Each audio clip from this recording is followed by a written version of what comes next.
जय श्री कृष्णा। राधे राधे। मेरे सभी प्यारे भक्तों को मेरी ओर से राम राम। आइए भक्तों, मार्गशीर्ष मास के आगे का अध्याय रसपान करते हैं। अगर आपने प्रथम अध्याय से नहीं सुने हैं तो मेरे चैनल पर अपलोडेड आप सुन सकते हैं। श्री कृष्ण ने कहा कि बद्रे, मैंने पूर्व काल में वहाँ गोलोक में जो निश्चय किया था उसका खंडन नहीं होना चाहिए। प्रिय, तुम क्षण भर ठहरो, मैं तुम्हारा मंगल करूँगा। तुम्हारे मनोरथ की पूर्ति का समय स्वयं आ पहुँचा है। राधे, पहले मैंने जिसके लिए जो कुछ लिख दिया है और जिस समय उस मनोरथ की पूर्ति का निश्चय कर दिया है, उस पूर्व निश्चय का खंडन मैं स्वयं ही नहीं कर सकता। फिर विधाता की क्या विसात है जो उसे मिटा सके। मैं विधाता का भी विधाता हूँ। मैंने जिसके लिए जो कुछ विधान किया है उसका ब्रह्मा आदि देवता भी कदापि खंडन नहीं कर सकते। इसी बीच में ब्रह्मा श्री हरि के सामने आ गए।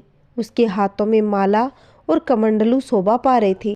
चारों मुखों पर मंद मुस्कान खेल रही थी। निकट जाकर उन्होंने श्री हरि को नमस्कार किया और आगमन के अनुसार उनकी स्तुति की। उस समय उनके नेत्रों से आंसू झर रहे थे। संपूर्ण अंगों में रोमांच आ गया था। भक्ति भाव से उनका मस्तक झुका हुआ था। स्तुति और नमस्कार करके जगतदाता ब्रह्मा श्री हरि के और निकट आ गए। उन्होंने अपने प्रभु को भक्ति भाव से पुण्य प्रणाम किया।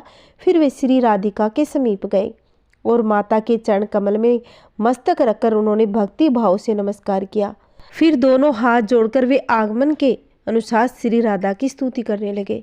ब्रह्मा जी बोले, हे माता, भगवान श्री कृष्ण की कृपा से मुझे तुम्हारे चरण कमलों के दर्शन का सौभाग्य प्राप्त हुआ है। ये चरण सर्वत्र विशेष भारत में सभी के लिए परम दुर्लभ है।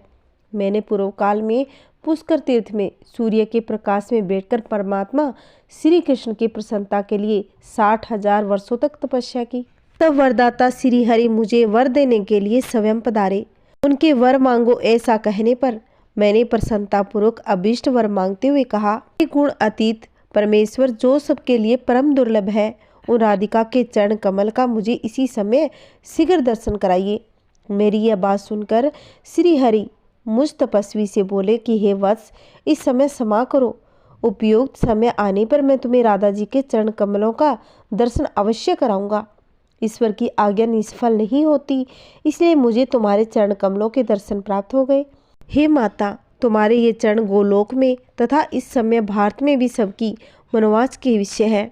सब देवियाँ प्रकृति की अंशभूता है, अतः वे निश्चय ही जन्य और प्राकृतिक है। तुम श्री कृष्ण के आधे अंग से प्रकट हुई हो, अतः सभी दृष्टि योग से श्री कृष्ण के समान हो। तुम स्वयं श्री कृष्ण हो, ये श्री कृष्ण राधा है, अथवा तुम राधा हो, ये स्वयं श्री कृष्ण है। इस बात का किसी ने निरूपण किया हो ऐसा मैंने वेदों में भी नहीं देखा। अंबिके, जैसे गोलोक ब्रह्मांड से बाहर और ऊपर है, उसी तरह बैकुंठ भी है। माँ, जैसे बैकुंठ और गोलोक अजन्य है, उसी प्रकार तुम भी अजन्य हो। जैसे समस्त ब्रह्मांड में सभी जीवधारी श्री कृष्ण ही अंशांश है, उसी प्रकार उन सब में तुम ही शक्ति रूपिणी होकर विराजमान हो। समस्त पुरुष श्री कृष्ण के अंश है और सारी स्त्रियां तुम्हारी अंशभूता है। परमात्मा श्री कृष्ण की तुम देह रूपा हो, अतः तुम्हें उनकी आधारभूता हो। माँ, इनके प्राणों से तुम प्राणवती हो और तुम्हारे प्राणों से ये परमेश्वर श्री हरि प्राणवान है। अहो, क्या किसी शिल्पी ने किसी हेतु से इनका निर्माण किया है? कदापि नहीं। अंबिके, ये श्री कृष्ण नित्य है, तुम भी नित्य हो। तुम इनकी अंश स्वरूपा हो, ये ही तुम्हारे अंश है। इसका निरूपण किसने किया है? जगत श्रेष्ठा ब्रह्मा स्वयं वेदों का पारकट्य करने वाला हूँ। उस वेदों को गुरु के मुख से पढ़कर लोग विद्वान हो जाते हैं, परंतु वेद अथवा पंडित तुम्हारे गुणों या स्त्रोतों का संताश भी वर्णन करने में असमर्थ है। फिर दूसरा कौन तुम्हारी स्तुति कर सकता है? स्त्रोतों का जनक है ज्ञान और सदा ज्ञान की जननी है बुद्धि। माँ राधे, उस बुद्धि की भी जननी तुम हो। फिर कौन तुम्हारी स्तुति करने में समर्थ होगा? जिस वस्तु का सबको प्रत्यक्ष दर्शन हुआ हो, उसका वर्णन करने में तो कोई भी विद्वान समर्थ हो सकता है, परंतु जो वस्तु कभी देखने और सुनने में भी नहीं आई, उसका निरूपण कौन कर सकता है? मैं महेश्वर और अनंत कोई भी तुम्हारी स्तुति करने की क्षमता नहीं रखते। सरस्वती और वेद भी अपने को असमर्थ पाते हैं। हे परमेश्वरी, फिर कौन तुम्हारी स्तुति कर सकता है? मैंने आगमन को अनुसरण करके तुम्हारे विषय में जैसा कुछ कहा है उसके लिए तुम मेरी निंदा न करना। जो ईश्वर के भी ईश्वर परमात्मा है, उनके योग्य और अयोग्य पर भी समान कृपा होती है। जो पालन के योग्य संतान है, उसका क्षण क्षण में गुण दोष प्रकट होता रहता है, परंतु माता और पिता उसके सारे दोषों को स्नेह पूर्वक क्षमा करते हैं। यूं कहकर जगत पिता ब्रह्मा उन दोनों के सर्ववंद तथा सर्वांचित चरण कमलों को प्रणाम करके उनके सामने खड़े हो गए। जो मनुष्य ब्रह्मा जी के द्वारा किए गए इस स्तोत्र का तीनों संध्याओं के समय पाठ करता है, वह निश्चय ही राधा माधव के चरणों की भक्ति एवं दास्य प्राप्त कर लेता है। अपने कर्मों का मूल्य छेद करके सुदर्जय मृत्यु को भी जीतकर समस्त लोगों को लांघता हुआ वह उत्तम गोलोक धाम में चला जाता है। भगवान नारायण कहते हैं, ब्रह्मा जी की स्तुति सुनकर श्री राधा ने उनसे कहा, हे विधाता, तुम्हारे मन में जो अभीष्ट हो वह वर मांग लो। राधिका की बात सुनकर जगत पिता ब्रह्मा ने उनसे कहा, माँ, तुम दोनों के चरण कमलों की भक्ति ही मेरा अभीष्ट वर है, उसे ही मुझे दो। विधाता के इतना कहते ही श्री राधा ने तत्काल बहुत अच्छा कहकर उनकी प्रार्थना स्वीकार कर ली। तब लोकधाम ब्रह्मा ने पुण्य भक्ति भाव से श्री राधा को प्रणाम किया। उस समय उन्होंने श्री राधा और श्री कृष्ण के बीच में अग्नि की स्थापना करके उसे प्रज्वलित किया। फिर श्री कृष्ण ने स्मरण पूर्वक विधाता ने विधि से उस अग्नि में आहुति डाली। उसके बाद श्री कृष्ण पुष्प शैया से उठकर अग्नि के समीप बैठ गए। फिर ब्रह्मा जी की बताई हुई विधि से उन्होंने स्वयं हवन किया। उसके बाद श्री कृष्ण और राधा को प्रणाम करके ब्रह्मा जी ने स्वयं पिता के कर्तव्य का पालन करते हुए उन दोनों के वैवाहिक मंगल कृत्य करवाए। 7 बार अग्निदेव की परिक्रमा करवाई।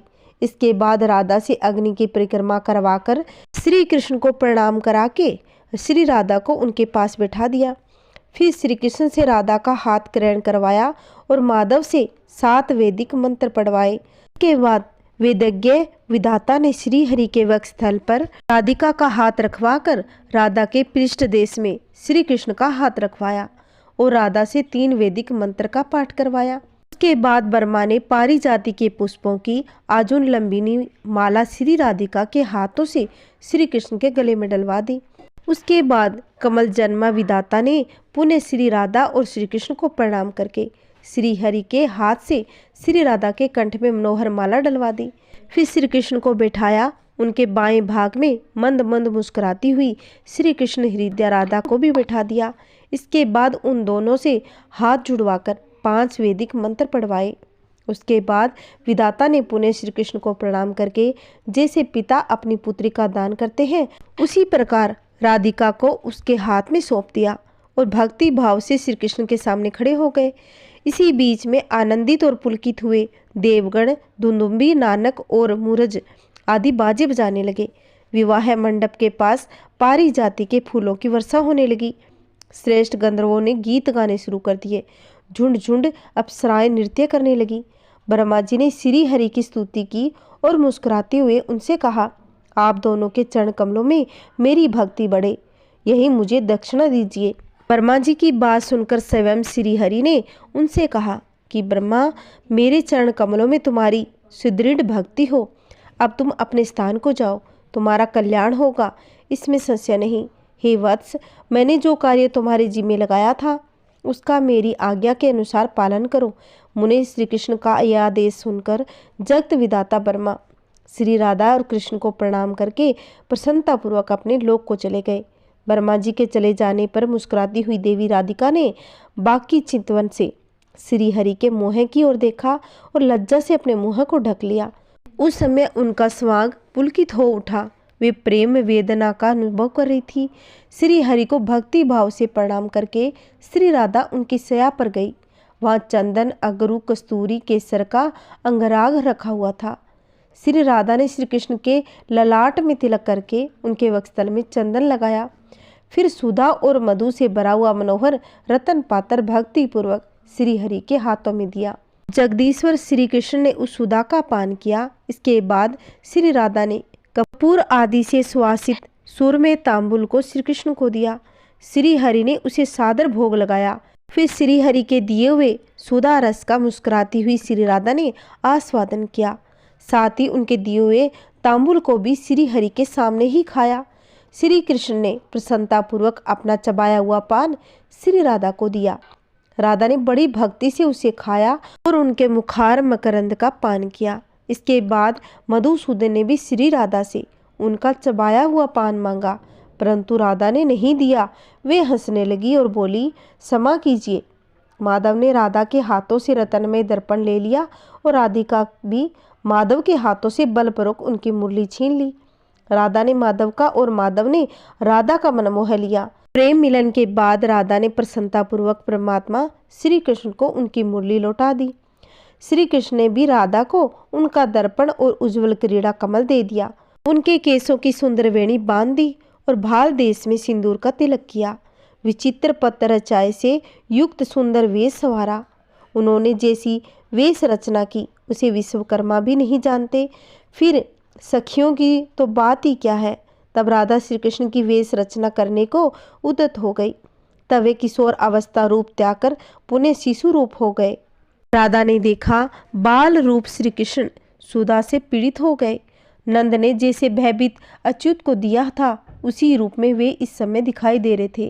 राधा व्यथित हृदय से लंबी सांस खींचकर इधर उधर उस नव तरुण श्री कृष्ण को देखने और ढूंढने लगी। वे शोक से पीड़ित होकर विरह से व्याकुल हो गई।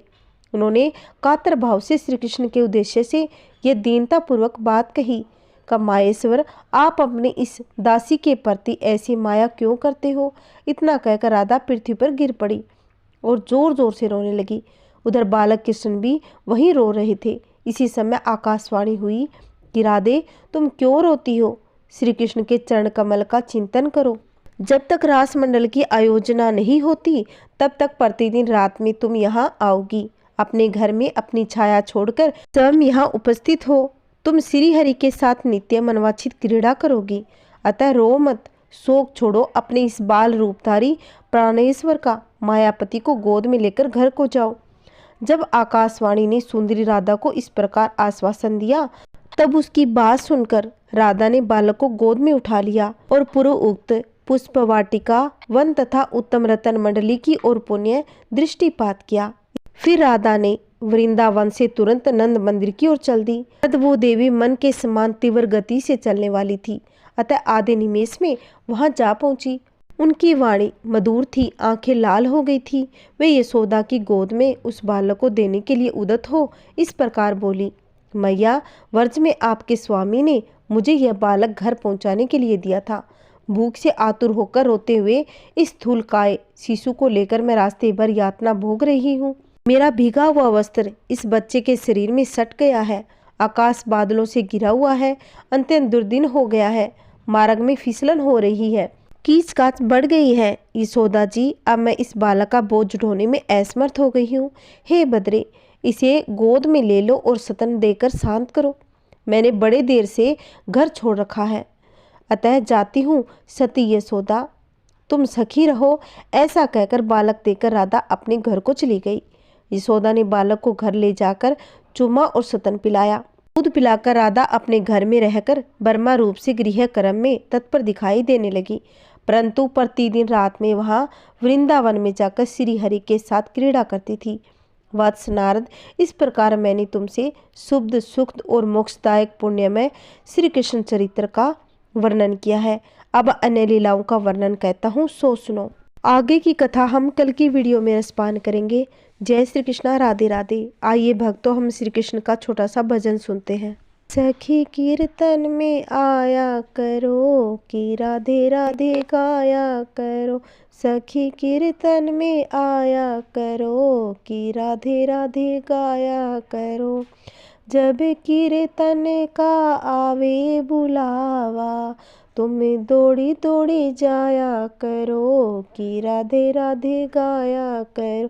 तुम्हें दौड़ी दौड़ी जाया करो कि राधे राधे गाया करो। जब कीर्तन में बाजे ताली, जब कीर्तन में बाजे ताली, तुम ताली खूब बजाया करो कि राधे राधे गाया करो। जब कीर्तन में मस्ती आए, जब कीर्तन में मस्ती आए, तुम झूम झूम नाचा करो, कि श्री राधे राधे गाया करो। जब कीर्तन में भजन सुनावे, जब कीर्तन में भजन सुनावे, तुम संग संग गाया करो, कि राधे राधे गाया करो। सखी कीर्तन में आया करो, कि राधे राधे गाया करो। जब कीर्तन पूरा हो जाए, जब कीर्तन पूरा हो जाए, तुम प्रसाद लेकर जाया करो, कि राधे राधे गाया करो। सखी कीर्तन में आया करो, कि राधे राधे गाया करो। श्री राधे राधे गाया करो, राधे राधे गाया करो। जय श्री कृष्णा, राधे राधे। उम्मीद करती हूँ कि मेरी कथा आपको अच्छी लगी हो। अगर आपको पसंद आती हो तो प्लीज़ मेरी वीडियो को ज़्यादा से ज़्यादा शेयर करना और लाइक करना ना भूलें, और कमेंट में जय श्री कृष्णा अवश्य लिखना। अगर आपने अभी तक मेरे चैनल को सब्सक्राइब नहीं किया है तो प्लीज़ मेरे चैनल को सब्सक्राइब करके रखें, जिससे वीडियो के नोटिफिकेशन सबसे पहले आपको मिलेगी। जय श्री कृष्णा, राधे राधे। मेरे सभी प्यारे भक्तों पर भगवान की कृपा सदा सर्वदा बनी रहे, उनके घर में हमेशा खुशहाली बनी रहे। जय श्री कृष्णा, राधे राधे। मेरे सभी प्यारे भक्तों, मेरी ओर से राम राम।